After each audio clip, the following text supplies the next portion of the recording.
Medina computer centre পক্ষ থেকে আপনাকে স্বাগতম। আজকে আমরা টেবল নিয়ে আলোচনা করতে যাব। প্রথমত আমরা একটা মাইক্রোসফট ওয়ার্ড ওপেন করে নিই। টেবল নিয়ে আলোচনা করতে গেলে আমাদের প্রথমত কোথায় যেতে হবে? ইনসার্টে যেতে হবে। ইনসার্টে গিয়ে টেবলে গিয়ে ক্লিক করার পরে দেখেন আমরা ডাইরেক্টলি অনেকগুলো কলাম এবং রো নিতে পারি। আমরা ইনসার্ট টেবলে ক্লিক করে কলামের সংখ্যা 5 দিলাম, তারপর রো এর সংখ্যা আমরা এখানে বৃদ্ধি করাবো জাস্ট নর্মালি আমরা একটা টেবল নিলাম। কলাম হচ্ছে যেটা পুরোপুরি লাইন বা গড় আছে সেটা হচ্ছে কলাম, আর যেটা সারিভাবে আছে লাইন সেটা হচ্ছে রো। কলাম এবং রো মিলে আমরা কী পাই? সেল। এগুলো এক একটা সেল, গড়গুলো হচ্ছে সেল। এখানে কি আছে? ইরেজার। ইরেজারের কাজ হচ্ছে কোনো কিছু মোছার জন্য ইরেজার এর কাজ করবে। দেখেন আমরা ইরেজার দিয়ে মোছার জন্য বা গড়গুলোকে মুছতে গেলে আমরা ইরেজার থেকে একটা মোছানি নিলাম। দেখেন এখানে লাইনে যখন ক্লিক করব ইরেজারটা মানে এখানে গড়গুলো মুছে যায়। এইভাবে আমরা মুছে দিতে পারি।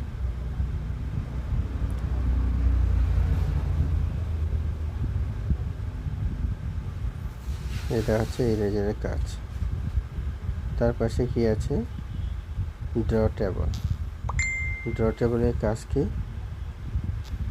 ড্র টেবলের কাজ হচ্ছে কি একটা লাইনের সাথে অন্য লাইনের সাথে যুক্ত করা। যদি টান দিই তাহলে যুক্ত হয়ে যাবে। দেখেন যুক্ত হয়ে গেছে। লাইনটা সারিবদ্ধভাবে আমরা আগের মতো কলামগুলোকে যুক্ত করে দিলাম। এটা হচ্ছে আমাদের ইরেজার, হচ্ছে মোছা। আমরা এইভাবে টেনেও মুছতে পারি। এই যে দেখেন ইরেজার দিয়ে আমরা সোজা এটা এইভাবে টেনেও মুছতে পারি। আমরা সিলেক্ট করেও এটা কাজটা করতে পারবেন। আমরা আগে কি একটা কলামকে একটা সিলেক্ট করে নিই।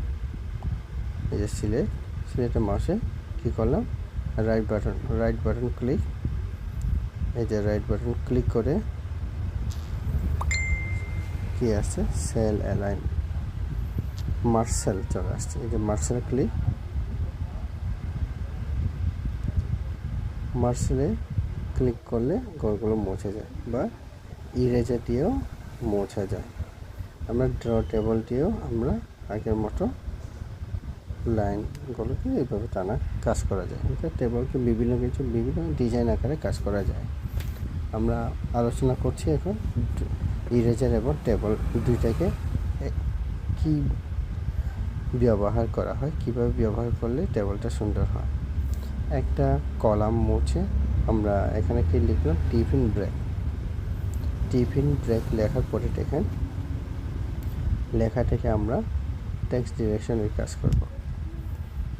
মানে আমরা এটাকে টেক্সট ডিরেকশন কাজটি কি লেখাকে ঘোরার জন্য। এই যে দেখেন টেক্সট ডিরেকশনের কাজ। সিলেক্ট করার পর সিলেক্টের মাউসের right button click, text direction click করলে আমরা কি পাই? টেক্সট বাম দিকে এটা সিলেকশন করার পরে আবার সিলেক্টের রাইট বাটন ক্লিক, মাঝখানে আনার জন্য কি মিডল অ্যালাইন ক্লিক করলে আমরা কি পাচ্ছি? লেখাটা মাঝখানে এসে যাচ্ছে, যেটা আমরা সেন্টারে ব্যবহার না করলে চলে, সেল এলিমেন্ট ব্যবহার করতে হবে।